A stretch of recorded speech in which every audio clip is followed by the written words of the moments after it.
Hello and welcome to this program, The Bible Journey. Thank you very much for joining us on our study today. And today we'll be looking at the book of Exodus, chapter 33. With me on set to help me in this analysis are our dear pastors. First of all is Pastor Peter Nyaga. Welcome, Pastor, to our discussion. Thank you so much, Ratemo. And we also have Pastor Dan Abuya. Welcome, Pastor. Thank you. And we also have on my right-hand side, that is Pastor Kabira Wakabira. Appreciate. Wow, as we begin, let's have a word of prayer.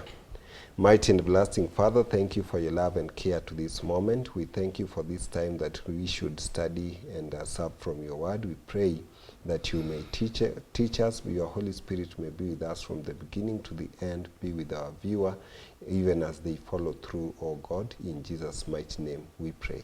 Amen. Amen. Now, my dear pastors, in chapter 32, we really saw a lot concerning the gold calf and the rebellion of the children of Israel, and how they went back into the worship of idols, and of course what happened thereafter. But maybe in a way of recapping on the same, I would just want us to bring us back shortly, if we can just comment briefly on what happened later, especially from verse 29. Of course, Pastor Kabira just in a way tried to summarize what is happening, helping us to see the flow of events there. But especially touching on verse 29, 30, and 34, I thought there is quite much that we need. Maybe if we can just do it quickly in 1.5 minutes each, it would really do justice to that closing bit of Exodus chapter 32. So let me start with Pastor Kabira. I don't know where to go to, but I will talk about maybe 34. Now therefore go lead the people to the place of which I have spoken to you. Behold, my angel shall go before you. Nevertheless, in the day when I visit for punishment, I will visit punishment upon them for their sin. After they have angered God, after they have sinned, after God has punished them, after God has promised punishment upon them, there is a plague that comes. He finishes by saying, I will send an angel before you. It is that concept now that we will get in verse 33, if I can be able to put it. Pastor Dan. Remember what is happening in verse 29, particularly at your request. This address is directed to the Levites, specifically.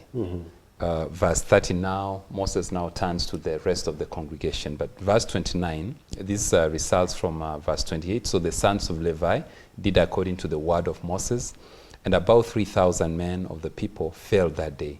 Then Moses said, consecrate yourselves today to the Lord, that he may bestow on you a blessing this day. For every man has opposed his son and his brother. This, brethren, remember that episode when we discussed it. They did not hesitate to put their sword against anybody who had, rebelled by remaining not on the side of the Lord. It didn't matter whether they were blood relations. That's why he's saying a father, a brother, it went down. And you remember later on the prophet, I don't know which verse, pastors, that warns about being lax in God's work. I think it's Isaiah somewhere, do not be lax. So actually, this is the background, that they were not afraid. And even Christ says that I bring a sword, a sword against your brother, your sister, your parents here. So out of this later on, we find the Levites later on. This is how it develops from here, where they are bestowed, priesthood is bestowed upon them. Right, and because of this act that they took without fear or favor. Right. Pastor Nyaga. Yeah, I will just talk about verse number 34 as I join with chapter 33. So that you can go straight on chapter 33. Now therefore, go lead the people to the place of which I have spoken to you. Behold, my angel shall go before you. Nevertheless, in the day when I visit for punishment, I will visit punishment upon them in their sin. Moses has succeeded pleading with God.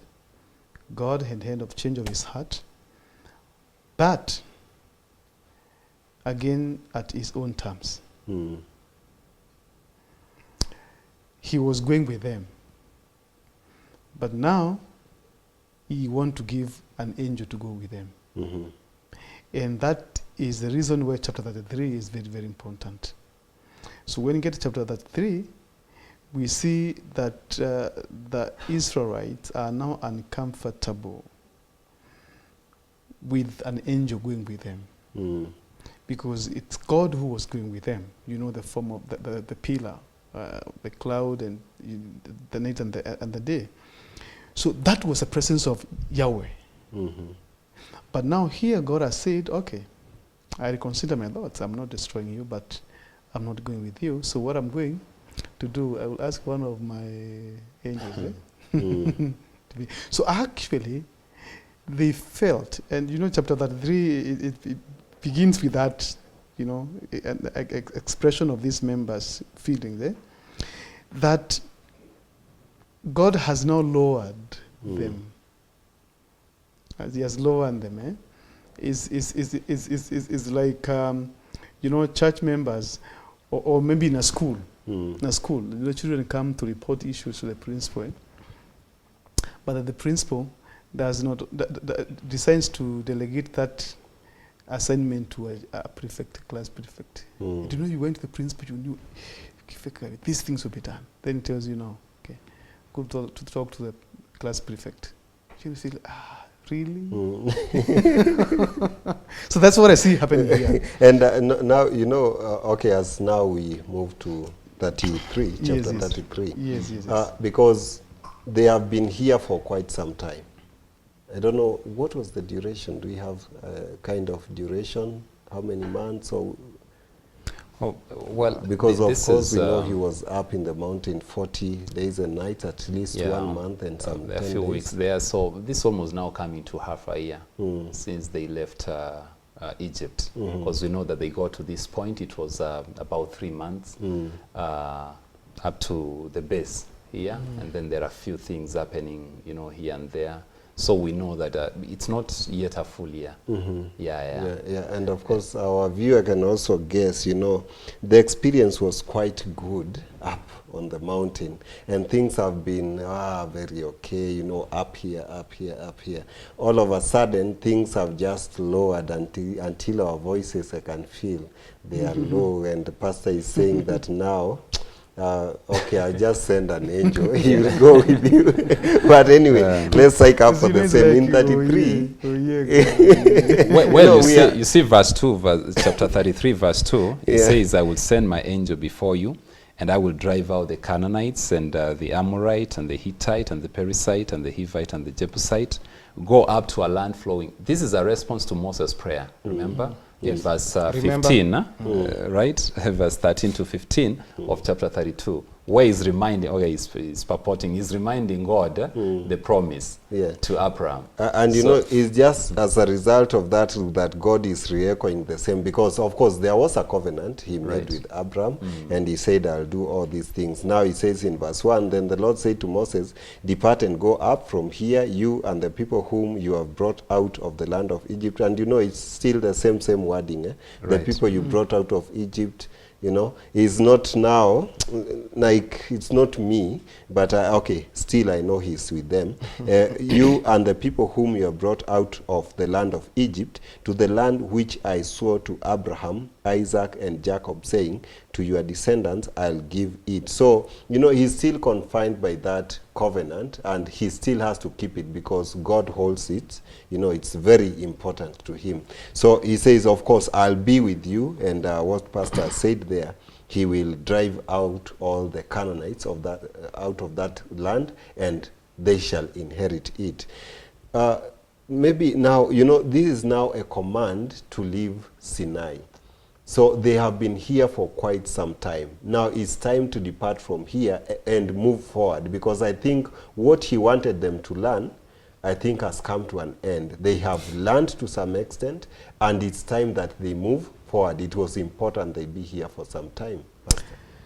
Yeah, it's unfortunate. You know, as you said, you know, our voices are low because it's a low moment. It's very It low. is a low Yeah, moment. Yeah. You see, Ratemo, sin has consequences.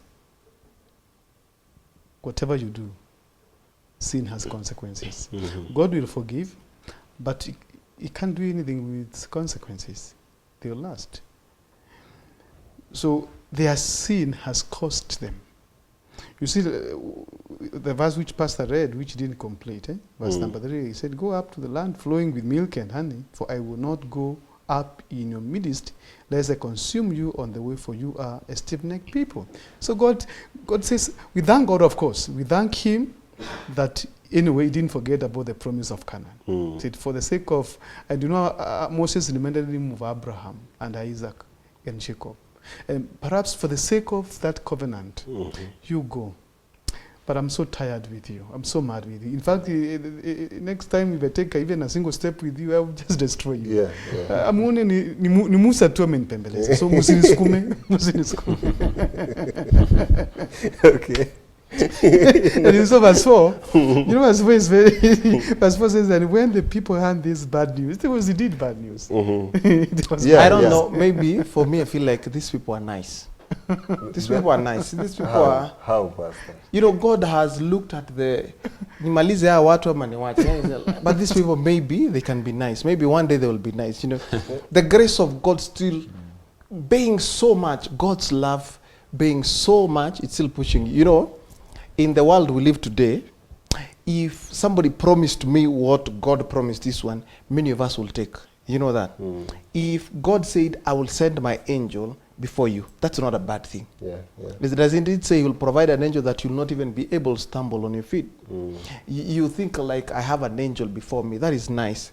Then he says, "I'll drive out the Canaanites." You'll no longer, Pastor Dan, have enemies. You'll not have competitors. You'll not have anybody doing something bad to you.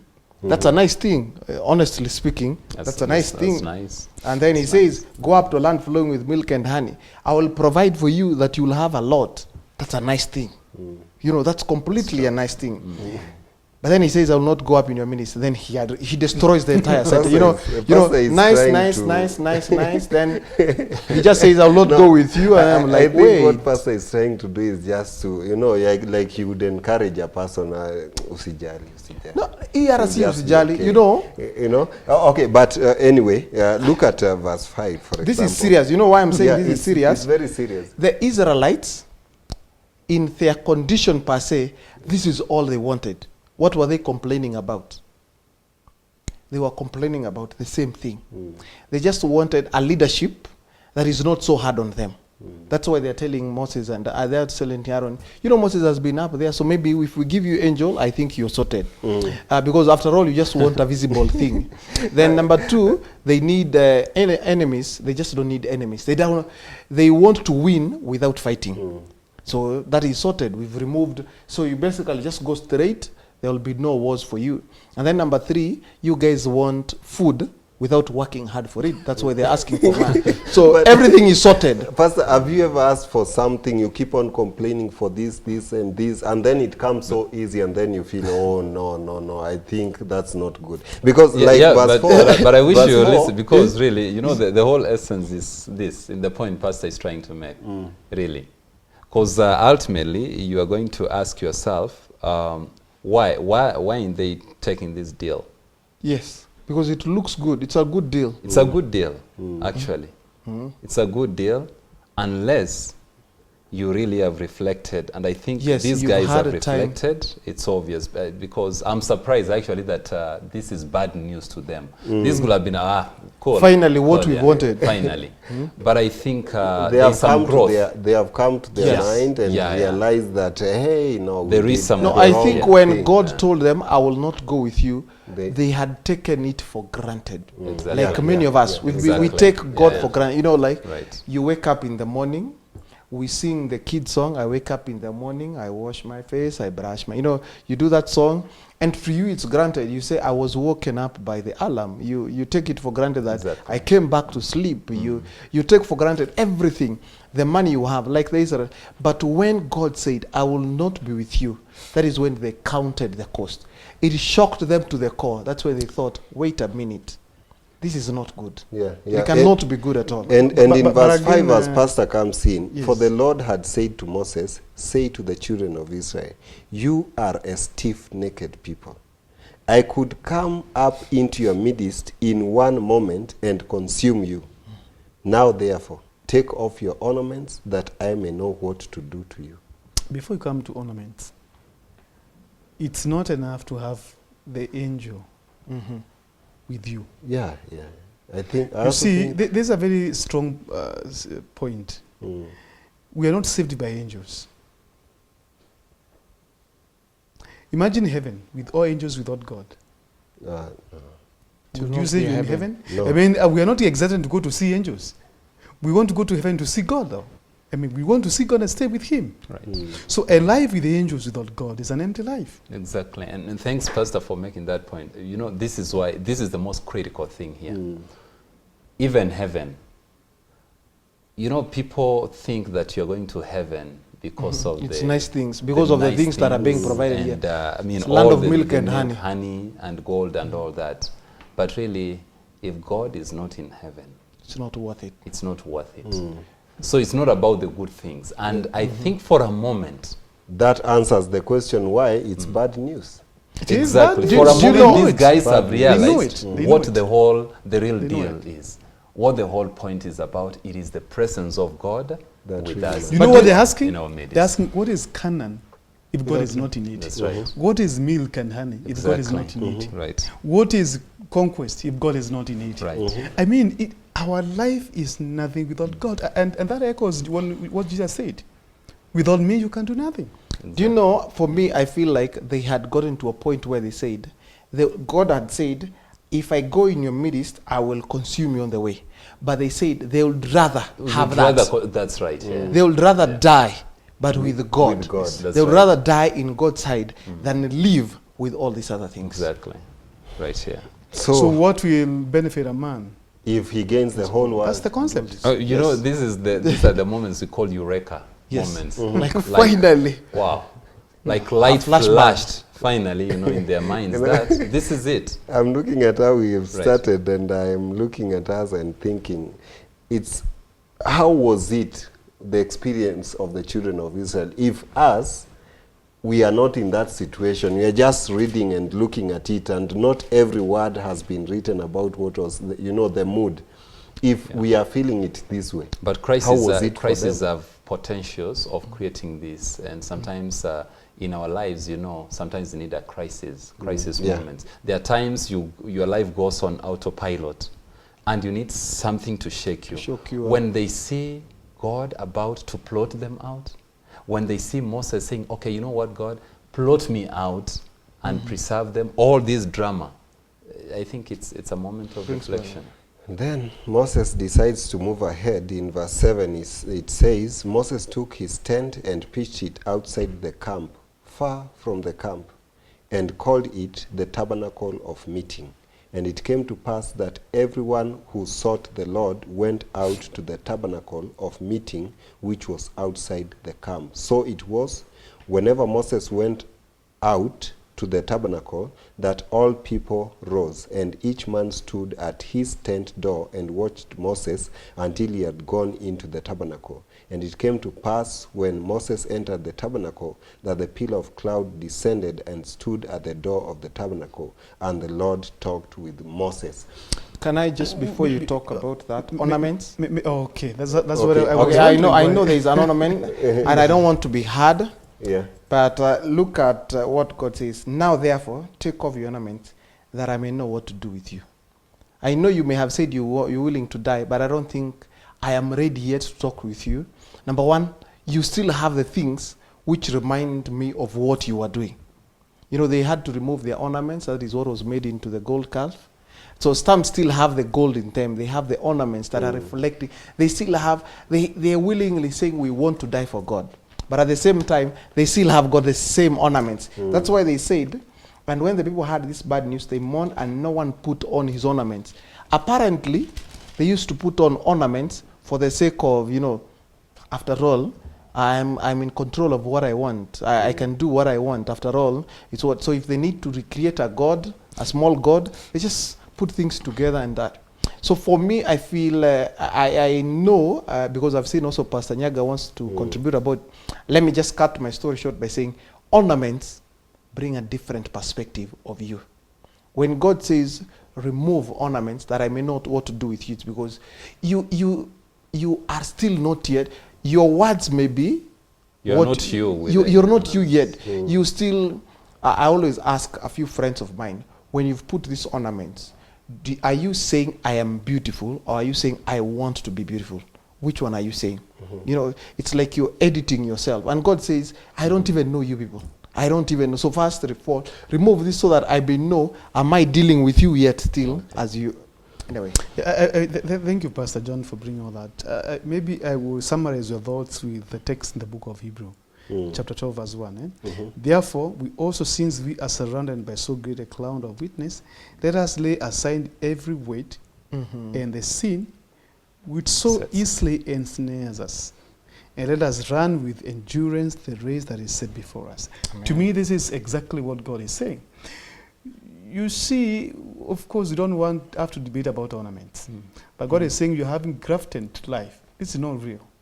This is not what I made you. And God says you have a potential of doing the same thing again if you don't remove the things that easily ensnares you. And you see, sin is not only about repenting, but actually is taking a deliberate action to run away from that which leads you into sin. We have seen this before, Pastor, when Jacob, is about to meet the brother Esau. We did this in Genesis. Yes. And he has to worship and plead with God. So he told all his team, remove your ornaments, and all the gods and the ornaments, so that we can now worship God. Maybe he will hear us, and come down in our favor. Wow. I think what the pastors are saying here is remove the ornaments. They are not saying so that the Lord straight, may know what to do with but you. it's remove. It's a serious issue. Remove the ornaments. Maybe we bring a show on ornaments another day. And we'll let them appreciate. But Isaiah and Jeremiah also they tell us the truth, the real meaning of all this when they talk. The ornaments bring a certain kind of self-sufficiency. Yes. So when God says that, the haughty daughters of Jerusalem, I will strip off your ornaments, your bowders, I will remove them out, your bangles, so that you remain bare, and your wigs, I will chuck them off, so that now you really know your true condition. Because what the ornaments do, they deceive you. You are a pseudo you. So you are not, you give an impression of you are full, but you are naked. And now, pastors, I can, this mood here, even in verse 7, what I just read, did I read up to 9? Yes. Yeah. I can see the people, Moses pitches a tent outside, and he's still mad, but he's just quiet. They are more serious. It's a serious time. And then you can see, they had camped. I don't know how they structured in such a way that they are 3 this side at this time. They were the tabernacle comes later, but still, even here we can have reason to believe that they were orderly. It was orderly. So Moses pitches out there, and what it says here, I can see that mood. If you read, you can see the mood and appreciate that when Moses comes out, they all stand at the doors of their tents and watch Moses as he walks. And a crazy man doing his own things up there. And then, they are looking at him and saying, I wish asikasirike. I think the thing is not as Kasrike. It's not about Moses. It's about God. They want to see whether God has departed. He has threatened whether he has forgiven them or not. He has threatened them. He's leaving. Still a crisis moment, Moses has been the link. So they are monitoring Moses not because they think Moses is crazy, but to see is there anything God is doing. But you know what he has done, Pastor, again. He boiled even that calf has and made taken them to his drink, and he has commanded kill everyone. That's right. And then they see him and fishing his tent. He's left. I'm walking away. But I think in summary, we can appreciate and say, in fact, there was revival. Yeah. At this time. Yeah. At this time. Right. There was revival. And at least I appreciate what happens next, because in 9, and it came to pass when Moses entered the tabernacle, that the pillar of cloud descended and stood at the door of the tabernacle, and the Lord talked with Moses.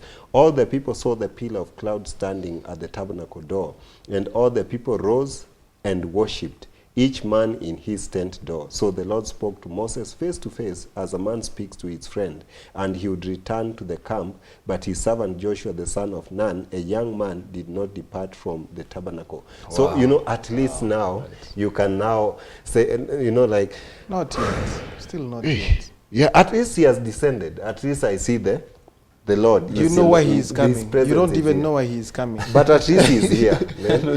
You need to appreciate that at least he's here. We don't know why he's here, but at least his presence, God.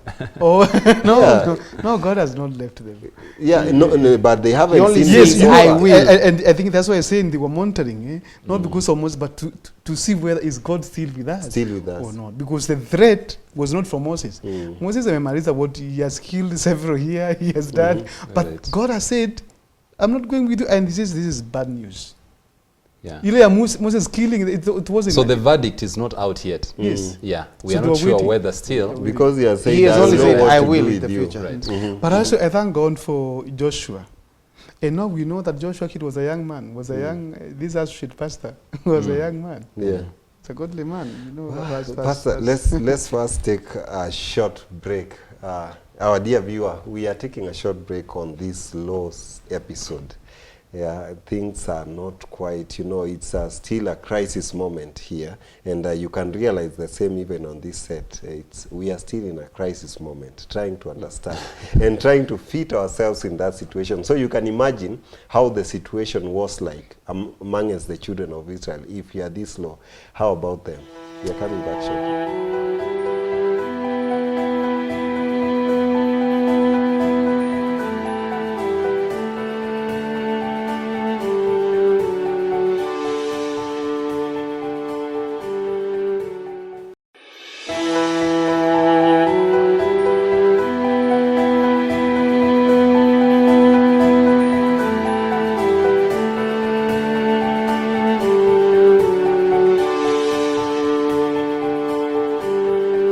Welcome back, our dear viewer. Welcome back to this show. We are glad that you are still with us. Of course, we are still in the book of Exodus, and the chapter is 33. Of course, after having gone through the experience of 32, the mood here is not really a nice mood. It's very low moment. And of course, with the verse 11, before we took a short break, we said that the Lord came and talked with Moses face to face, and I know there would be a confusion here or some form of interpretation, and thinking that now the Lord came as a man to speak with this particular, this servant, Moses. And maybe it's important that we just clarify that, because though we already looked at that in the previous chapters, that there was no that direct face-to-face Can't see God and communication. live, But yeah. of course here it says again face-to-face. So how should we understand that, Pastor Dan?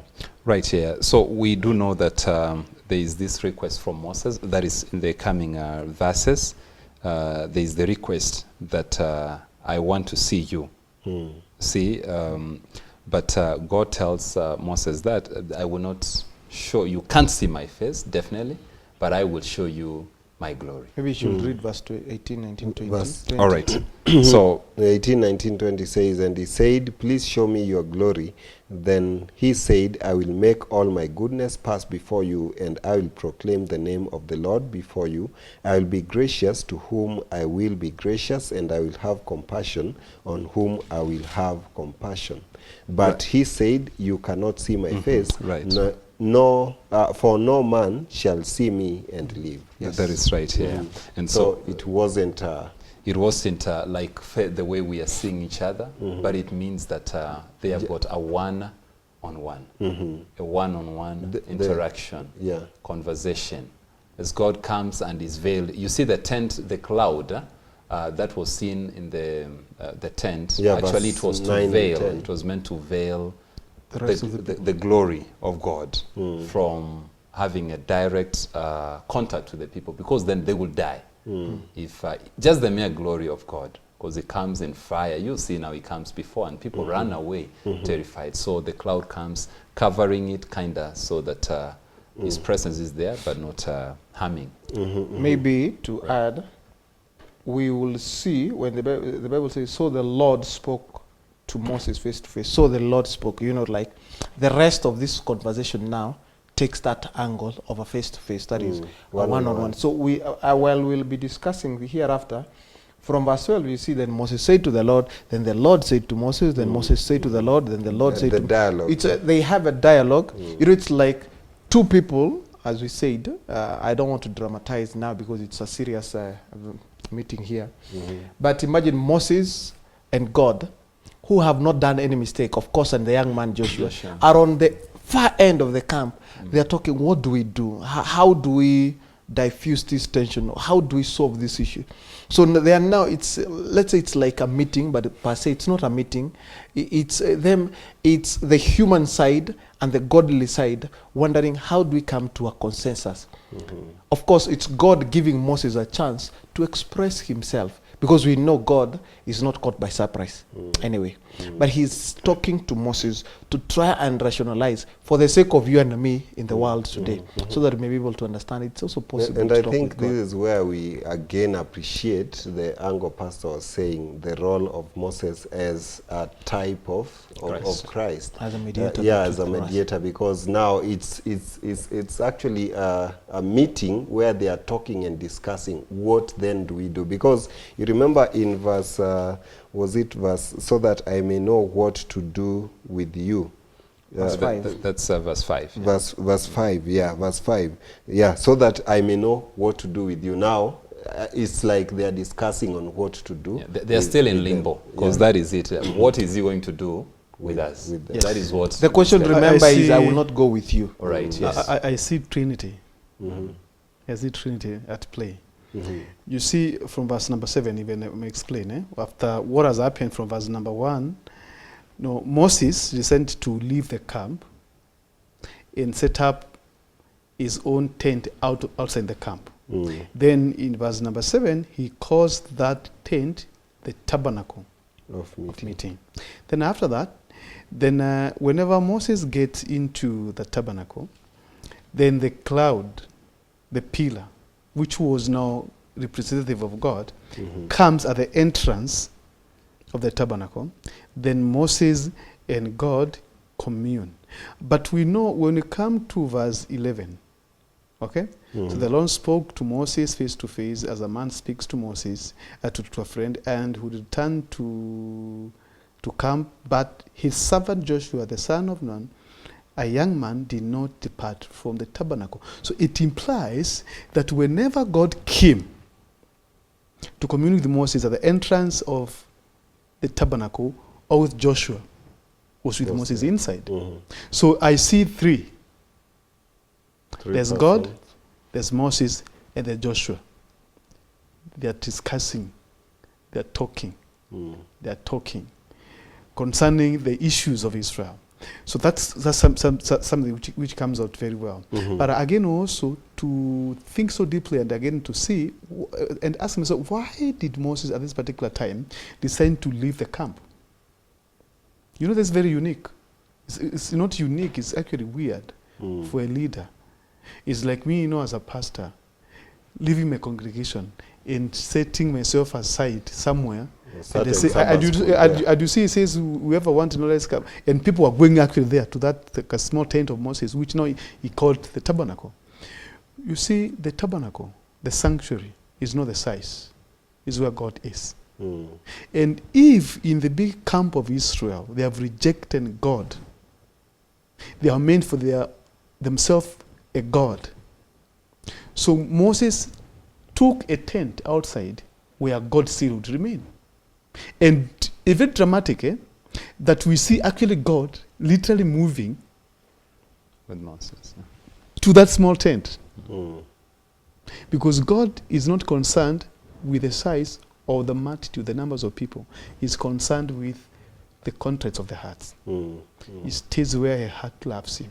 And I think he had said, of course, if I would come amidst you, I would consume you.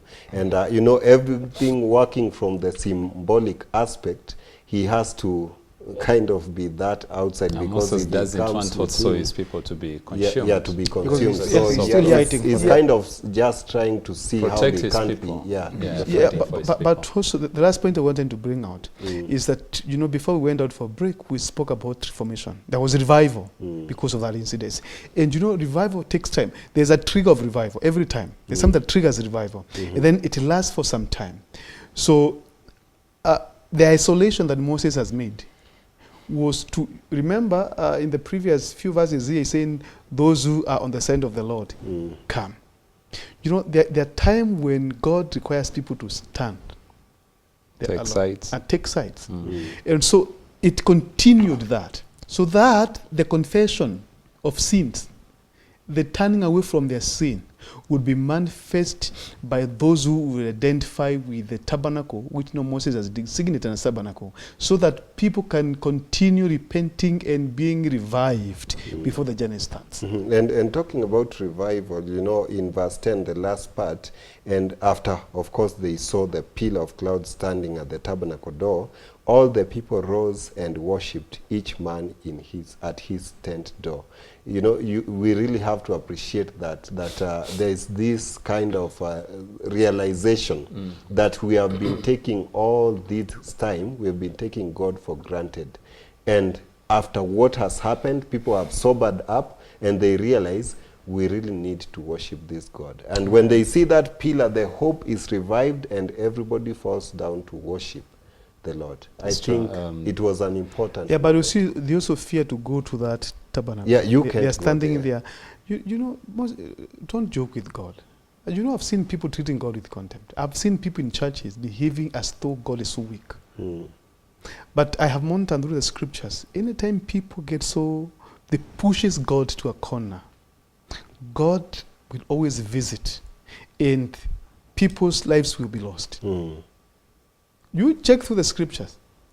Even when those children laughed at the man of God Elisha. because of The baldy head. yes, Baldness. I mean, there's some things you don't do with God. I'm telling you, you do anything you want to do, but don't cross the boundary. Mm. Because once you crosses the boundary, then God comes in so mercilessly. Mhm. And you know, these people, they are so not terrified.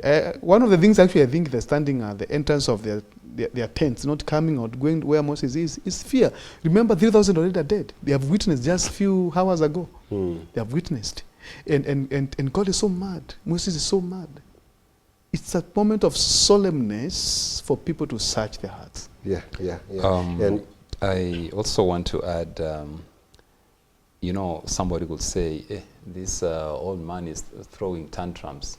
As you see him picking his tent, leaving the camp. He's not talking to anybody. He's just quiet, still angry. But really, you realize now the character of Moses is actually kind of consistent. mm. Because he's doing this to protect his people. Yes. Because if the presence of God remains in their midst, before this crisis is solved, they will be Will be. consumed. Mhm. There will be further destruction. But then there's also another angle I'd also add on top of this. There are moments in the ministry of a leader when you need time out. Because it is either, if you don't take time out, either you will burn out or fall out. Or you'll cause disaster. Or what you Exactly. Or you just make decisions. Moses isolating himself from the people, it affords him some sober moments to reflect, to talk with God, to plead with. He's looking for a solution. He's trying to convince God. God has told him, okay, you guys, you know what, go. Anyway, I'll make sure you're comfortable. Just don't And count make sure me you in. arrive safely. Yeah, but I'm not boarding that train. You will go. You are guaranteed of the things you seem to be pricing so much. Yes. But don't count me in. And Moses knows that this is not right. Sometimes we need you know, even as pastors, tell the elders that, okay, you know what, guys, I need a retreat. I just need time out. I need to Recharge. go. I need to pray. I need to talk with my God, I need to have moments. Even in families, sometimes, especially the sisters, you know, if the man is maybe so mad, he just goes, he's silent in his study. Sometimes give him time, because you never know, you know, he just needs that time off. And finally, you know, a lot of the time we take things for granted until when we're about to lose them. So this shows that some of us worship. I talk to my college students who my pastor, you are always missing out on Vespers and that singing. Wait until you are posted to somewhere. A far-flung area. And you are alone. You don't have people to fellowship with. You start missing now. That's Friday Vespers. And of course, as now we come to the tail end of this, verse 12. Now, of course, we've read some verses after this, but 12, Moses now, in that communication, that meeting, Moses said to the Lord, see, you say to me, bring up these people, but you have not let me know who you will send me with me. Yet you have said, I know you by name, and you have also found grace in my sight. Now therefore I pray, if I have found grace in your sight, show me now your way, that I may know you, and that I may find grace in your sight, and consider that this nation is your people. Wow. And he said, my presence will go with you, and I'll give you rest. Amen. We thank God. Right. Yes. This is quite good, especially for this leader. You know, at this point, you know, you are standing in the gap. I'm telling you. It's only between you. It's like, I'm just trying to imagine if Moses would tell God, now, no, I think Hata mimi nimechoka. nimechoka, just Right. destroy them. And, you know, he's just there trying to look for a solution. That's right. And then he says, now, I really want to see you. I really want to know who you are, so that if you have found grace in your sight, let me see you and know your way. But the Lord says, I will be with you. My presence will go with you, and I'll give you rest. I think everybody has come down finally. You know, everybody was so high here. Yeah, the and temperature was also actions high. and when you look at this conversation, if you can have it in your mind, you'll see that the tone is different. Right. There are no many exclamations. It's a real face-to-face talk. You know, like it's a discussion, Intimate. not for distraction, but a discussion for building each other up. And so Moses tells God, you know, you've said to me in Exodus 3:10, when you are calling me, you said, I'm good. I have found favor before you. Right. Just before in 32, verse 34, you also said, I have done something nice. I have led these people. Now, Lord, let's put all that together. All right. How truthful will it be for you to say that, yet you're not with me, yet you're not with these people? It's not that God had forgotten. No. The whole idea is not God has forgotten. Is Moses pleading on behalf of human beings, let me say these human beings for the time being, who have now realized that it's a bad thing that they were asking for. Of course, we will see them complaining later in the general nature of man. They just don't understand. They just what has the gone. gravity of this That's right. situation. For them, it was a moment of self-preservation. Can I say Right. like that? You know, Right. many of us at that point, I have seen people swearing when they are pushed to a corner. As Pastor Aaron was saying, you know, you get pushed to a corner and you repent so well until people are, this is the same guy. And then after things have cooled down, but then I like how God knows. Did God know that they will do the same thing? Yeah. Yeah. But what does he say? So My that presence will go with you. Because he's promising he's promising not today. He's not promising about yesterday. He's promising for the rest of their lives, for the entirety of their journey. He's not promising for today. That's what I wanted to be able to appreciate, even as he says, my presence will go with you, and I will give you rest. I wish we'll discuss about rest, but let me just finish up with this one first. Let me also read these ones now so that we can conclude on the same, so that at least we get your comments here. 15, then he said to him, if your presence does not go with us, do not bring us up from here. For how then will it be known that your people and I have found grace in your sight, except you go with us? So we shall be separate, your people and I, from all the people who are upon the face of the earth. You know, it's still from that point where God said, I will send my angel to go before you. And it's not me now to accompany me. And Moses is still pleading for God to remain and go with them. If you don't do that, please, let's just remain here. Don't So bring verse us 17, out from verse here. 17 and then says, so the Lord said to Moses, I'll also do this thing that you have spoken, for you have found grace in my sight, and I know you By name. by name. by name. I wanted to come in at the table. Of course, these are low moments for any pastor in a congregation. You know, when your members have indulged into idolatry, every kind of a sin, wicked rebellion, the pastor is the most stressed person. And you see a very stressed Moses, very, very stressed. He was not stressed when he was in Egypt, despite the plagues. He was not stressed at the crossing of the Red Sea, despite of, you know, the no options that he had. He was not stressed, the murmurings that they had. But here he's very, very stressed. He's down to the lowest. And I think to encourage the men of God out there who are serving, taking care of congregations, that when you feel yourself low because of what members are doing, just know God is with you. Amen. I appreciate the fact that even when Moses isolated himself, God literally came to the camp of Moses. To me, this is very, very encouraging. That he would leave the entire congregation, God, leaving the entire camp of Israel, but come to the little house of Moses. I think to every pastor, when those moments come, be assured of the presence of God. And as a pastor, you need to also plead to God on behalf of the people, like Moses did. You know, he pleads with God until verse 17. You know, he had said, I'll send my angel.